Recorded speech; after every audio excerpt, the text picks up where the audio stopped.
I'd like to invite Brian Hayes QC, who is the chair of the expert panel on planning reform, to come up here and give a few remarks outlining the report that we are launching today.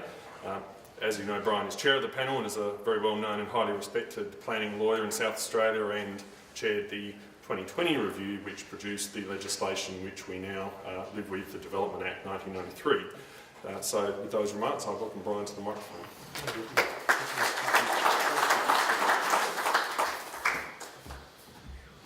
Thank you, Matthew. Minister, ladies and gentlemen, parliamentarians, I won't go through the list that Matthew mentioned. Thank you all very much indeed for coming along this morning, because this event, where I'll propose in a minute to give our first report to the Minister, is the first milestone in the process that we started some months ago. And it's an important milestone because what we have been doing is to ensure that before the panel starts its major work on looking at options for changing the system that we currently have, we would consult with, on an extensive basis, consult with the community as a whole, with the interest groups, with the stakeholders, in order to find out what the community in South Australia felt about our planning system, what the garner all of their views together in an extensive process of engagement. Now, we didn't do that simply because it is part of our remit in the terms of reference to consult widely with the community. We did it because it is a meaningful exercise and an important one to enable us to find out what it is the community feel about the existing system. We've got a long task ahead of us, and we've gone through a process in a structured way. The first part of our process was to establish a series of partnerships, structural partnerships, to enable us to conduct the work that we were proposing to undertake. And that involved setting up the reference groups, many of whose members are here today, both representative reference group, comprising some 22 associations, all of whom have a very direct and relevant interest in the planning system. In addition to that, we set up an agency reference group, because clearly this has to be across the whole of government, and the agencies are extremely important. That was the first phase. Then we embarked on the what we have termed the listening and scoping phase of the work, and this was to listen intently to the views of the community before we embarked on how to resolve some of the issues that they raised. This report is the culmination of that first stage of listening and scoping. The next phase that we will go through is to prepare an options report towards the middle of next year. And that options report will address, in the form of a variety of options, the issues, the relevant issues that we have heard in this listening and scoping stage. So this milestone is important, and what I'd like to do is to just outline what it is we did in the course of the last few months. In my experience, I think, and I think it's fair to say that it's unprecedented the way in which we went about embarking on listening to the community. We had something like 75 workshops, briefing sessions, roundtable discussions, and other events across regional and metropolitan South Australia. Many of those workshops were organised by industry groups such as those who are represented here today. The peak of our engagement was over those last from around about August to October, We've encouraged online feedback, and we've received a number of detailed written submissions from local councils, community groups and business. All told, we received over 1,200 submissions in one form or another from over 1,200 participants in this engagement process. And so, Minister, the report that I delivered to you today is a report which collates all of those submissions in its raw form. There's been no culling out, there's been no editing. Well, there has to be editing because we've had to encapsulate them in summary form. But as the report indicates, for those of you who want to see the submissions in detail, they're on the website. All of the submissions are on the website. All of the responses to each of the workshops are on the website. The report you'll see outlines a breadth of issues. They're not the panel's issues, they are the community's issues. The report also brings together not only the issues as viewed by the community and interest groups, but more relevantly, it highlights ideas which the community have given to us as part of this engagement process. I'd like to thank all of those who have been involved in that process. At the administrative level, the staff members of the department and the consultants engaged by the panel who helped the panel members undertake this extensive schedule of engagement with the community and the events that it generated. Speaking on behalf of all of my panel members who are here today, can I say that we've been delighted by the positive and considered ideas for change that many people have suggested to us. It's been a very positive response to the first round of engagement. There is clearly an appetite for a rethink of our planning legislation in the community. And as a panel, we were impressed by the generosity of ideas given to us, by the passion and the energy and the conviction of many of the participants in that process. And as I say, not only was it a question of telling us what's wrong with the system, but there were ideas to try and correct the system where possible. There were a lot of personal stories given, and I doubt whether any of you, or maybe some of you, have had a chance to read the report. But there were a lot of personal stories given about how the system is letting them down, or could be improved, or in some cases was working relatively well, but required a bit of tinkering. Just very quickly, I can just share with you some of those anecdotal stories. For example, a border town truck driver told us that, he works 19 hours a day, and he wanted to have a small addition to his house. That was refused by the local council. His only option there was to appeal that decision. He didn't have time to drive to Adelaide to go to court to argue that case just to get his addition to his house. He needed something in between. And that's something which we need to address. One family had been forced to wait 3.5 years to get building approval for their dream house in the Adelaide Hills. We don't know what the reasons are. And there might be numerous, but these are just stories that were told to us. On the Eyre Peninsula, a farming community who felt that their concerns about the flow-on environmental impacts of a new mine hadn't been taken seriously by the regulators or by the big company that was pushing its weight around. Another story about a property investor trying to convert an unproductive site from an industry that had died and is never going to come back to its original things, to have new activities that would generate jobs for the future. But he just couldn't get a straight answer from the council or the government agencies. And he was given a whole series of hurdles to jump over. There are numerous stories of this kind, and they're scattered throughout the report. Now, they're there because they were told to us.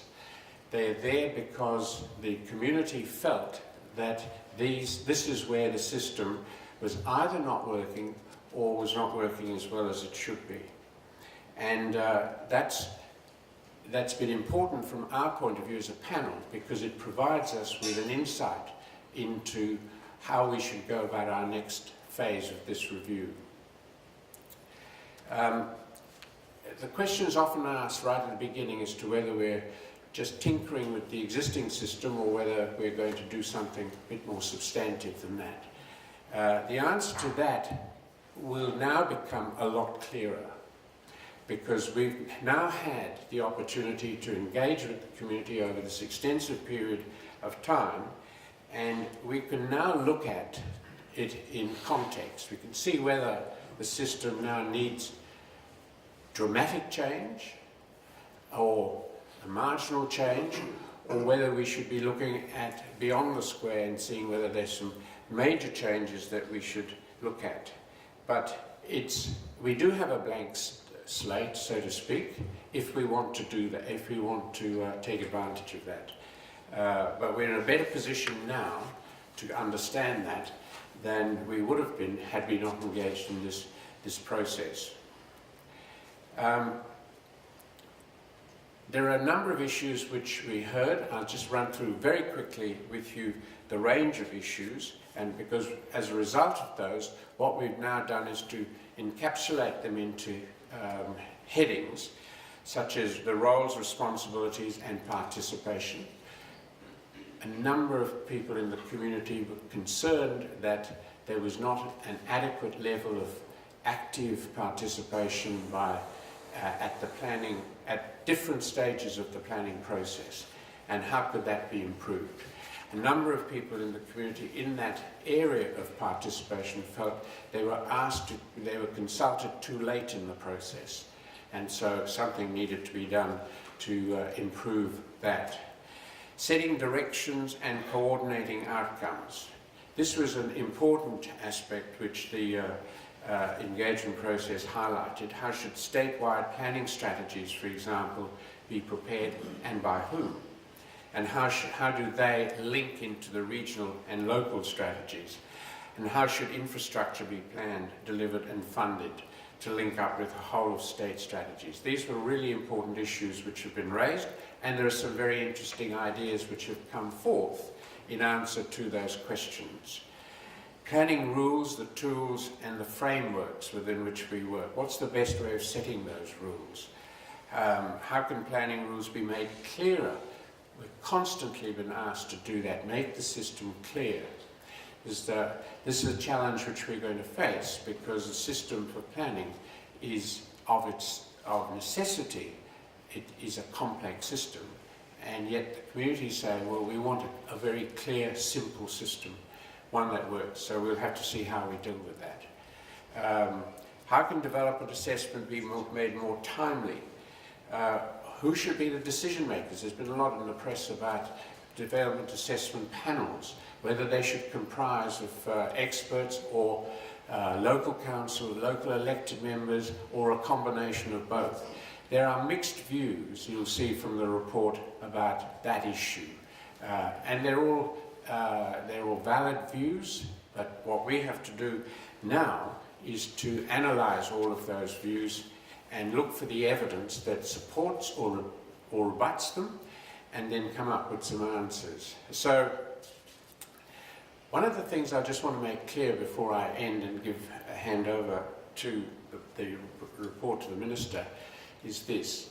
We have got, as a panel, we've got a task to do which we intend to continue to do, irrespective of what may or may not happen whilst we're doing that task. In the course of our work, we have to review the legislation, and we will continue to review that legislation right up until the time that we make our final report to the government towards the end of next year.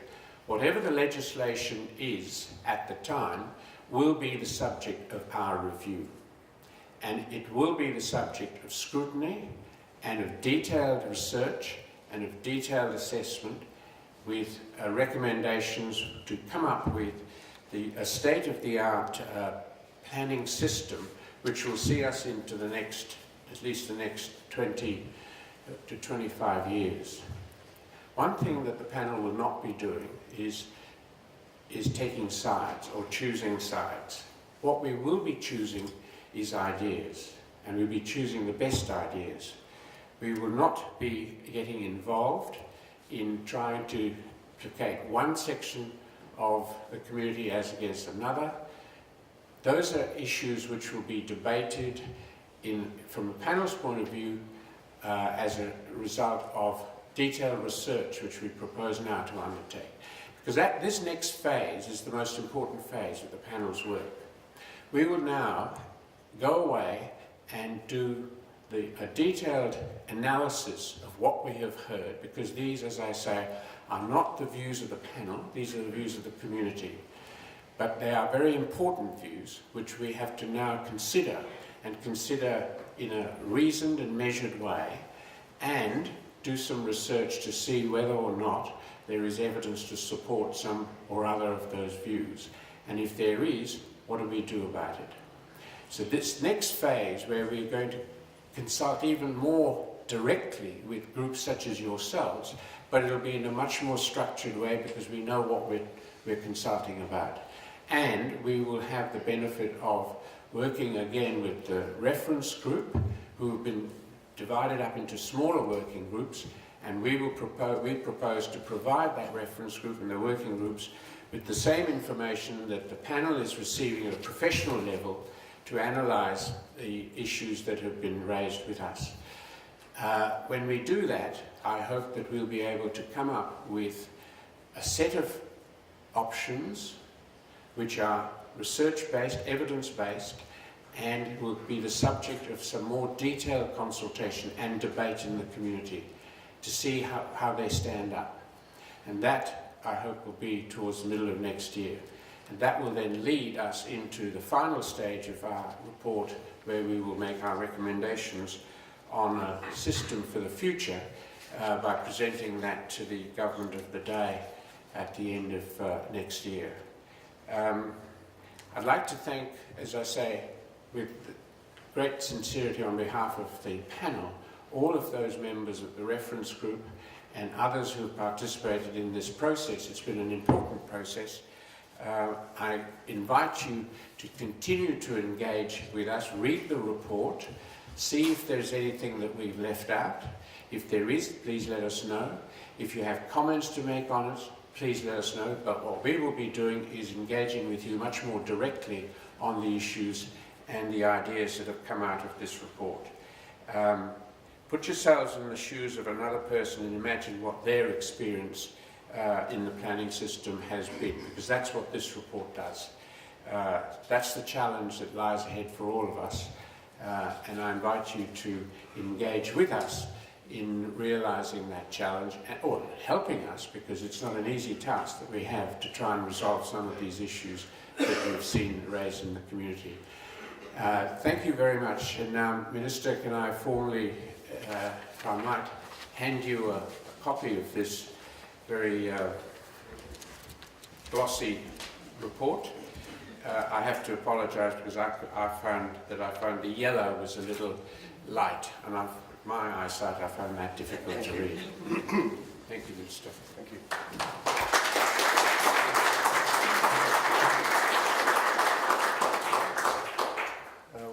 Good morning, everybody, and thank you very much, Brian, for your presentation, and thank you for presenting this very important piece of work. I just wanted to, first of all, particularly acknowledge my parliamentary colleague, Mark. I think you're the only one of us that's brave this morning, aside from me, so congratulations. Can I also thank all of the members of your panel for the great work that you've done, because this has been a very lengthy exercise. 75 workshops, 1,200 people. My goodness, that's a lot of work. Yeah, that is a lot of work, and what a great way to start the process off. It strikes me that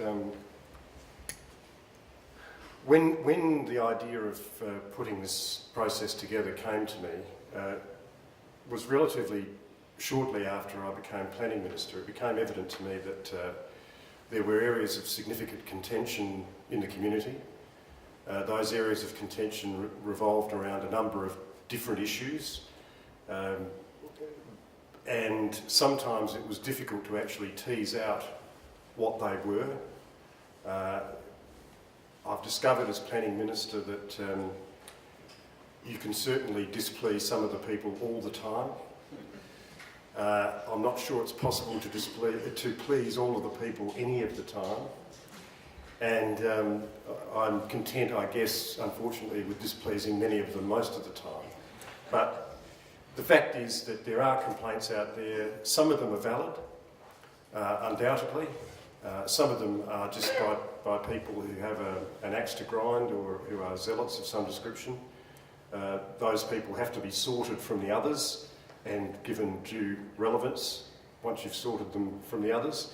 But the ones who do have valid criticisms, those people need to be listened to. Their concerns need to be properly understood. And this panel process was a great opportunity for those people to have a good hearing, to be listened to by people who could understand what they were saying and had the capability of being able ultimately to make recommendations to government based on, as Brian has mentioned, first of all, the concerns raised by members of the public, and then secondly, evidence-based analysis of those concerns. Because quite obviously, a number of the concerns may or may not stack up when they're actually analysed. I mean, the example Brian gave of the fellow who couldn't get his approval for his home. Now, on the face of it, that does strike me as outrageous that a person should be put in that position. It is just possible, though, if you drill down in that, there may be a very good particular reason why that story happened, which isn't explained by a defect in the planning system. I think that's unlikely, but it's possible. So we really do need to get into that sort of level of detail to understand these things. I'm actually delighted with this process so far because it has done what I had hoped in the beginning, and it has flushed out a range of ideas. This whole process was intended to be an open, consultative process, an independent process. This is not my process in the sense I don't direct it.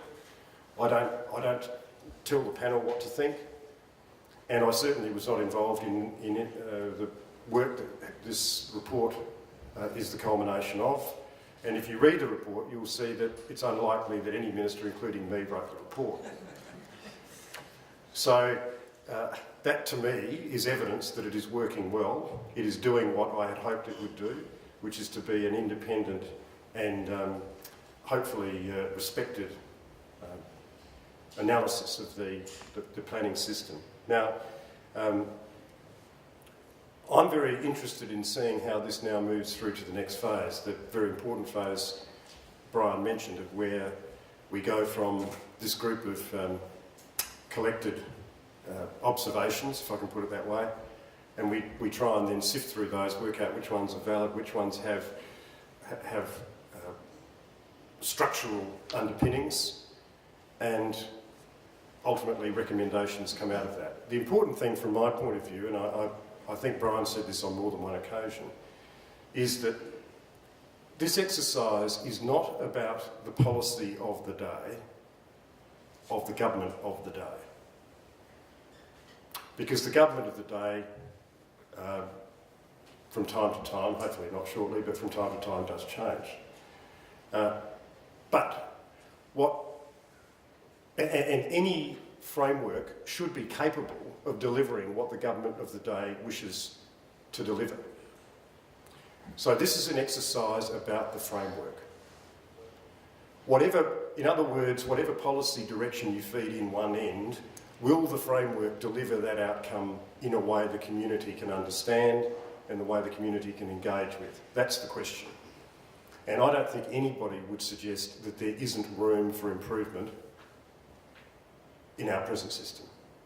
That is not to say, as some of the critics who write almost daily to letters to the editor of the Advertiser would have it, that our planning system is quote unquote broken. It's not.